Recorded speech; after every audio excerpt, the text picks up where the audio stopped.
Back to the MLB DFS slate breakdown for Monday, May 11th.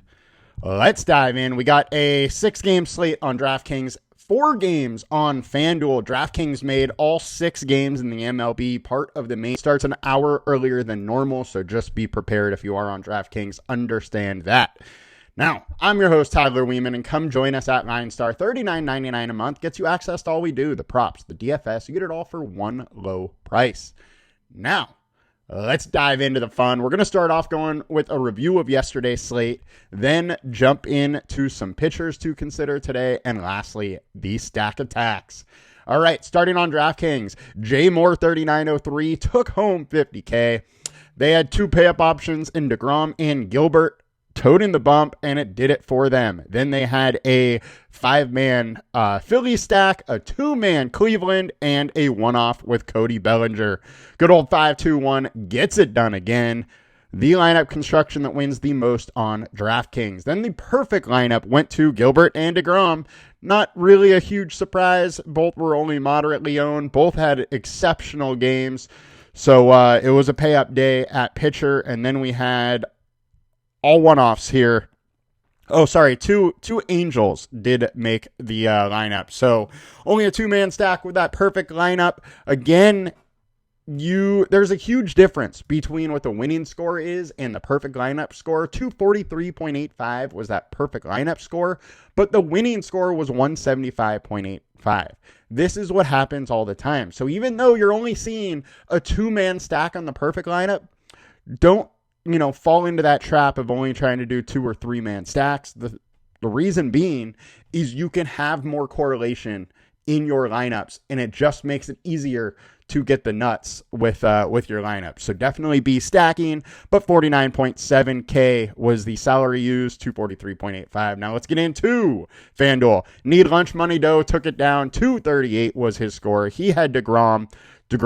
Only 8.6% owned. Nobody wanted to go there against the hot Cubs. And DeGrom didn't care. He got 10 Ks. Then we had a 3-man Angels, a 3-man Cincinnati, and a 2-man Philly stack. So 3-3-2 was that lineup construction. We do occasionally see this one. Not a ton of people use it, but it definitely came through today. Yesterday, I should say. Congrats to Need Lunch Money. And the perfect lineup did go to DeGrom. Went to a 2-man Angels and one-offs, 34.7, 290.9 was that perfect lineup score. And now let's get into today's slate. See what we can uncover and what we can find on this beautiful Monday morning. Happy to be back with you and excited to break it down.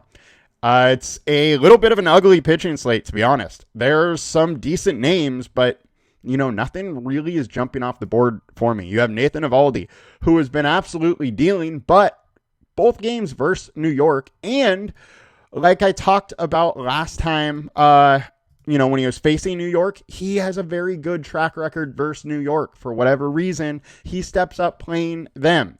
Now, I do have some major concerns with this. One, so he has a 3.93 FIP over his last 20 starts with the 2.79 ERA. So he is always able to hold a FIP that is higher than his ERA, but his FIP now is 4.58 over the last 5 and a 2.45 ERA. ERA is lower, FIP is higher. I do think there is some possible regression coming here, and his Ks have actually been lower. So I do have some worry. He's not missing bats over the last 5 like he generally does. And that FIP is higher. He's letting a lot of hard contact, decent amount of barreled balls. And then you go into the BVP data, and Arizona's got to him. I don't think this is a comfy spot with Eovaldi. I think that he is going to be high owned. I don't feel like you have to go there. I think there's other pitchers we can go there. I don't mind some, because at 8,500 you can get a 30 burger, and that would definitely help you in a takedown. But he can also give you 5, and it can absolutely crush you. Next, we got George Kirby, 8,700 versus the Houston Astros. He has been pitching pretty well from a real baseball standpoint. 2.91 FIP, but 17% K rate, 6.5 per 9. Just not getting it done when it comes to fantasy. And then you talk about a very good Houston Astros lineup. At least they're striking out a lot. That is the one savior here. And they have struggled to hit Kirby. So there's definitely some upside here in Kirby, but you're paying $8,700 for a guy that's likely to get 5 or 6 Ks, at tops. That's the top end. If he allows a couple runs, his score just isn't likely to be that high. So, you're talking about him being slightly less owned than Evaldi. I would rather just have Evaldi for $200 cheaper to give you that ceiling. Kirby gives you more safety.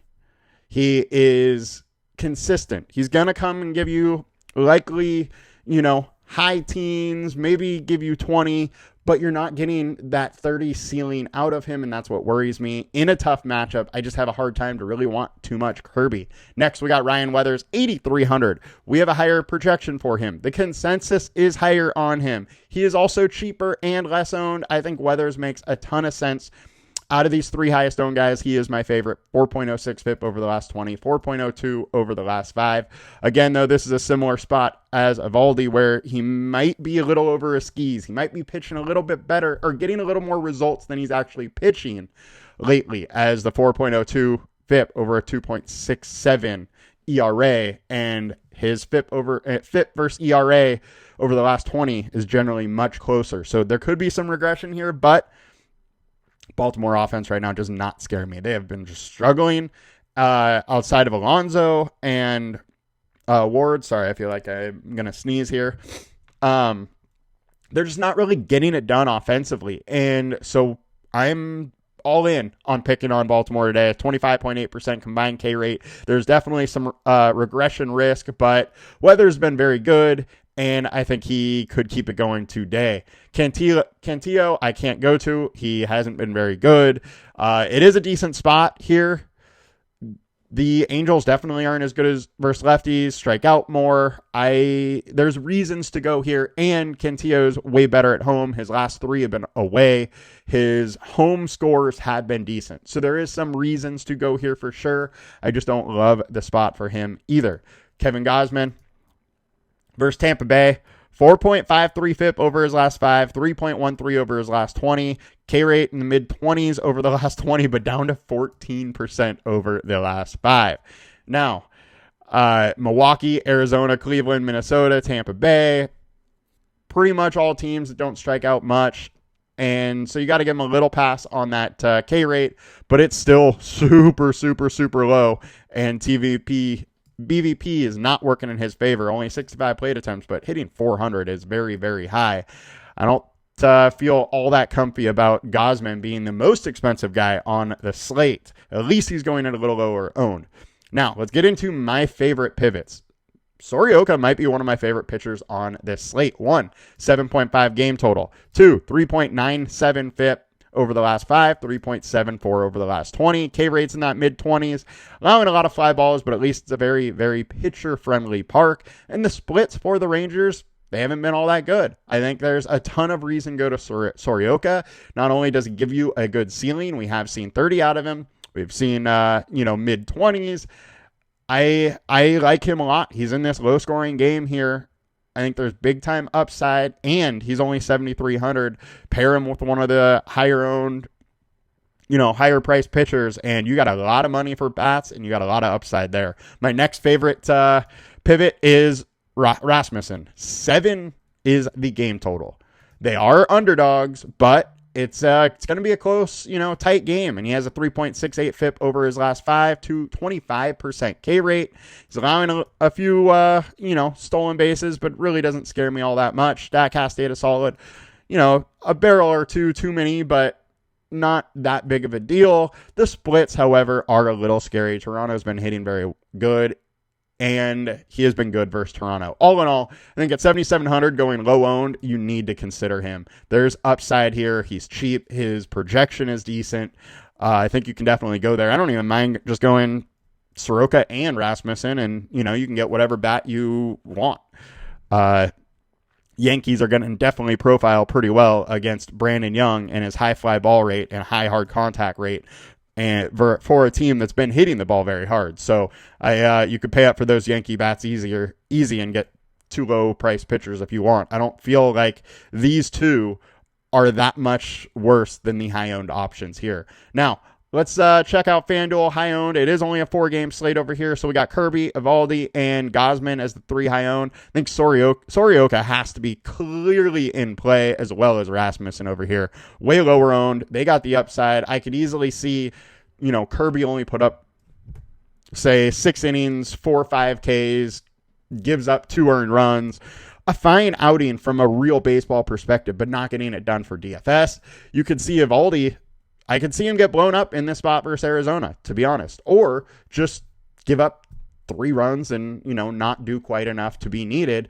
Gausman, you never know what you're going to get at this point in his career. And then there's upside on Sorioka and Rasmussen at similar or cheaper prices. So I don't mind getting a bit different here on pitching for FanDuel. Now let's get over some stacks and round this out before we can call it a show here. Our high owned is Yankees. I told you they're going to profile very well. No surprise that they're the highest owned. They are clearly in the best spot here versus Brandon Young. High FIP.